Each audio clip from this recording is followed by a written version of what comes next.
All right, how you guys doing today? We about to hop into the review of James 1 Part 2. But first things first, make sure you like that video, man. Like, it's full screen. Scroll a bit. Like it. Full screen to back up. You feel me? If it happens quick, which I doubt it will, we might do a review. We'll see. Also, I'm meeting up with some Mormons in about another hour and a half because they're on campus and they talked to me one day, and I don't know why they spent so much contact with me. Like, I'm already a Christian. There's not much else we got to talk about. Like, I understand if you're trying to convert other people. I'm already Christian. And then they said, yeah, we want to set up a day to talk about our beliefs. And then I was eating dinner with my friends earlier this week, and we were just talking about, general, like, on campus ministries is the word. And he was talking about, yeah, that's all these Mormons. They gave me a Book of Mormon. We're like, read this and see what you think, blah blah blah. He's like, I didn't give him my number. I told him I'd come back and whatever, like another time after I finished reading some of it or something. And he's like, yeah, I sat down, I had lunch, and I just left the book there because, like, I'm not gonna convert to Mormonism. And I was like, so they're trying to convert people. Got you. Now, I didn't want to put that between us. So, like, from when I met them in a little bit ago, like, they actually came to one of our Bible studies and all that. Like, they were super open. They're super cool guys. Not converting to Mormonism at all, but they're cool. They talk about Jesus. They never told me to read the Book of Mormon. They never told me that Mormonism is the way or anything. Like, they have not brought up Mormonism at all. And I think that they can tell that I actually study the word, so they're kind of hesitant to bring it up. Like, dang, this guy's like, he actually knows a lot more than people think they do. Because they asked me my favorite verse like a few times, and it keeps changing because I keep learning more about different verses and getting more context in it. So the way I break down the verse, when they ask me what's my favorite verse, they're like, oh shoot, I can see it on their face of like, this guy actually knows something. Because usually when you're in that kind of thing, you're used to talking to people that aren't, like, you're trying to get people to become Christian in general, so they don't really know much. So when they talk to somebody that, knows a little bit of something, I guess is a little bit of a shocker or something. But anyway, let's get back into this. So I was reading or rewatching the sermons, so I was like, I know I missed stuff. I just know I missed stuff. So chapter 1, I think I did a fairly good job with it. But he was talking about how one of the first things that the devil did was deceive, right? A lot of what he did, a lot of what he does now is deceiving us. And even then, they said you shouldn't eat from this tree in the garden, for this day you'll surely die. The day you'll surely die. And it was like, when did he say you shouldn't eat from any of the trees? And he was like, well, he didn't say eat from any of the trees. He said for this one tree. And he's like, well, you shouldn't die. Boom, he just lied twice, or at least tried to cap to her twice, right? And then you saw what happened. He took advantage of their faith. He manipulated their faith and made them not trust fully in God, right?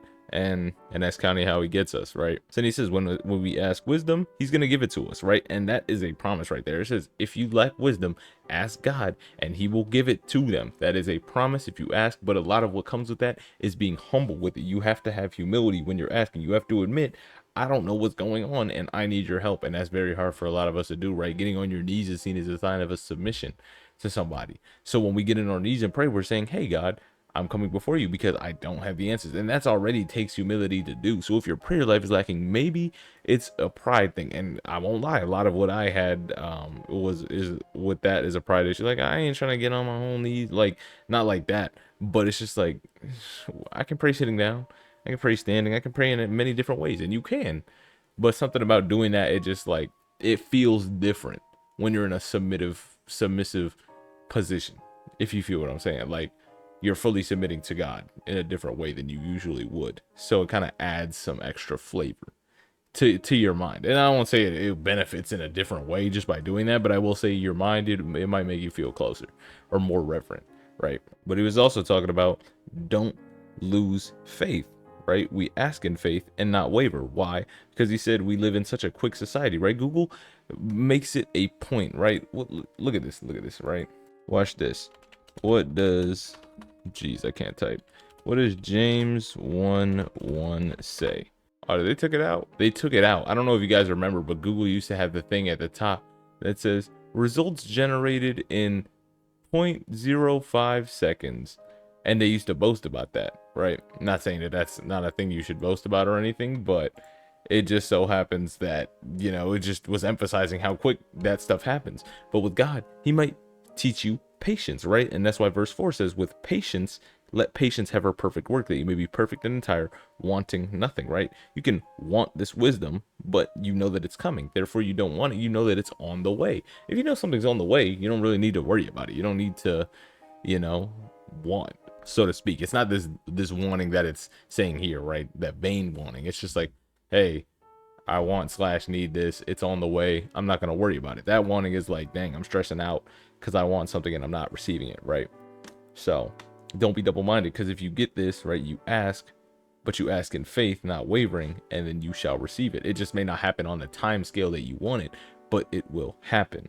And a double-minded man is unstable in all his ways. And then for this, it's just the poetry talking about some, yeah, your richness isn't exactly richness on this earth. We have riches coming later. Focus on that, not on the ones on this planet. And then, right, blessed is the man that endures temptation. And we went back to the Hebrews thing, and it says we have different varying levels of what is good in accordance with God, right? God's version of good. He works all things for his good. Every single thing is for his good. Let's pull up that verse. Romans 8:28. We know that God works all things together for the good of those who love him, who are called according to his purpose. And this is saying that God works all things together for the good of those who loves him, right? That there's two different things with this verse. One, that everything that he works together is for the good of those who love him, not for the good of everybody else, but for the good of those who love them, who are called according to his purpose, right? But the second thing is, right, some of that is for some people, but regardless, that is all things, right? Because we talked about this before. People bring this up. If God is so good, why is there bad in the world, right? Because the bad helps you seek the good. If you know there's bad, there has to be good, and that bad draws you to the good, or has you put more faith in the good.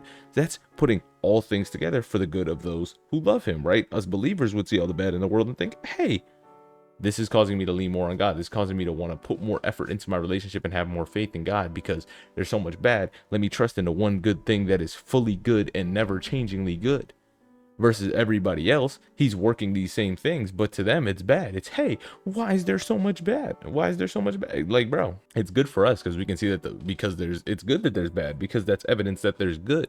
But to them, it's bad, not evidence that it's good. It's just like, why is there bad? They can't fathom that, right? They sent that grand delusion because they didn't love his word. In Thessalonians 2:11, and for this cause God shall send them a strong delusion, that they should believe a lie.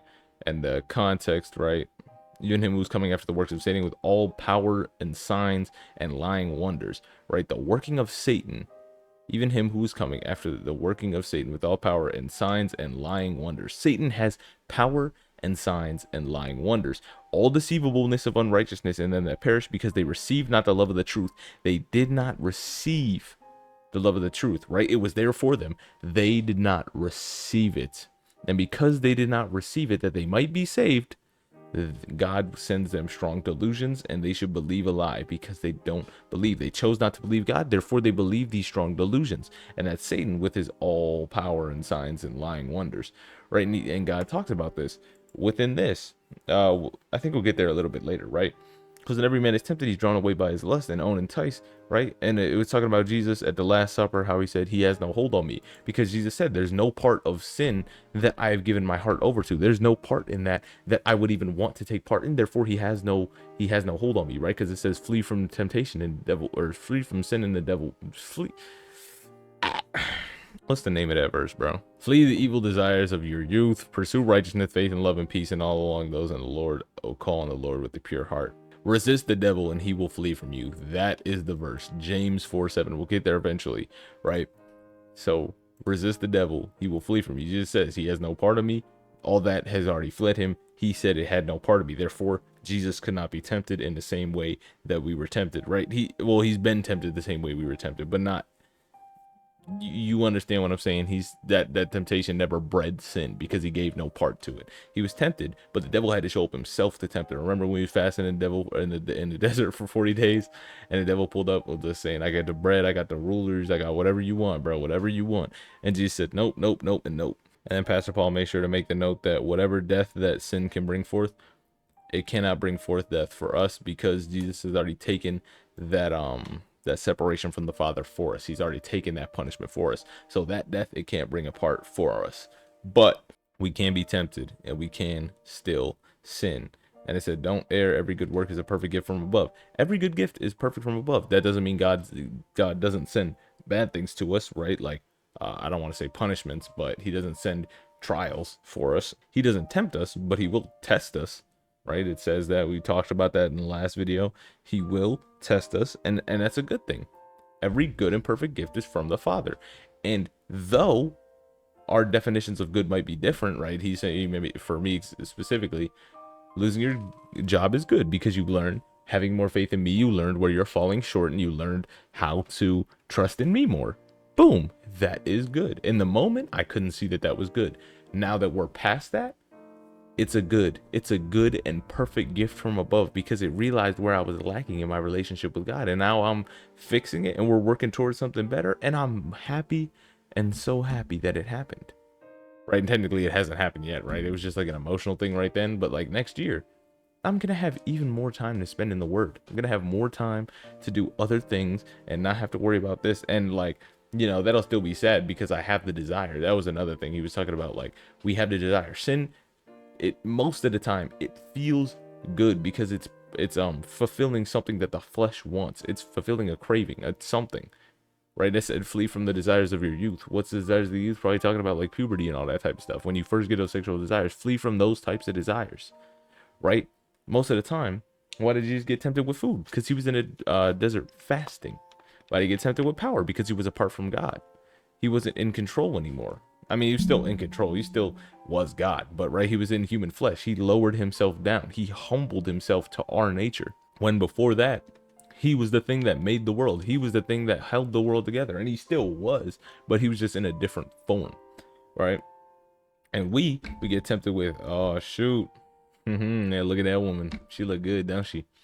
Yeah, I bet so. That dude did that to you. You should get back at him. An eye for an eye. Punch him in the face. Something, right? It's wrath. It's all that stuff. And we get distracted. And that's what we get tempted with, because it fulfills something within us. But even in our tests and trials, they seek to push us forward, right? Somebody makes you mad. That's an exercise of forgiveness. You now have the option to forgive. It's a place to see where your faith is at. That's why it's a good and perfect gift. It's a marker. It's a test. Why do you do tests? To see what you don't know. And that's what the school system, at least in America, it makes tests seem like a bad thing. It's really supposed to be what you don't know. Instead of being there to help you, tests are seen as a bad thing because you get a bad grade, and it's like, yeah, I didn't know these things, but you're not offering me the chance to learn from my mistakes, right? You don't go back and fix the grades on a test in most classes. Some teachers will say, yes, there's the makeup test to prove like, oh shoot, you learned from your mistakes, because that's what the point of a test is supposed to be. Is to see you're not doing it right here, and so I give you the grace and the space to make that up, and boom, you've mended it, you fixed it, and now we're back good. You've learned what you had to learn. You can move forward with the course, right? Because if you fail a class, you cannot move forward. That's why you test your knowledge, see if you can move on with a thing, right? I want to talk about the milk of the word and the meat of the word. You can't move on to the meat of the word until you understand the milk of the word. So when you get tested off the milk of the word, like, you don't even know that Jesus is saving you, and just having faith, you think it's works, and then boom, you move on from, oh, it's not works, it's really just faith and grace through faith. Boom, now you can move on to the meat of the word, right? You got tested, realize you had it wrong, take a step back, relearn, now you can move forward.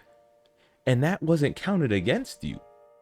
That was not counted against you. We're not looking at you like, oh, you got an F back there, that's stopping you from this later on. That's not gonna save you from salvation, is what you were, right? Paul, like Paul said, I was the chiefest of sinners. We don't look back, and that's why the education system in my mind is all messed up, because you look back and you're like, dang, bro got an F there, but where's he at now?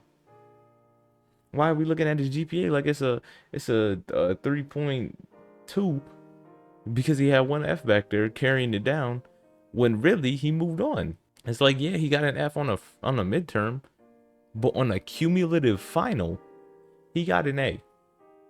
Why are we even looking at his midterm grade? That was supposed to be a marker to move him forward, right? And that's why every good and perfect gift is from above. These things are just testing you. They're just seeing where you're at and seeing what you need to improve on. But it's up to you to look at it like that, because it is a perfect good and gift from God, right? We know that his morality is the objective morality, right?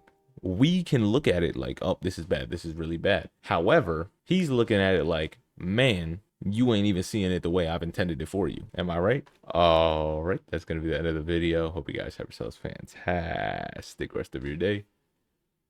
Peace.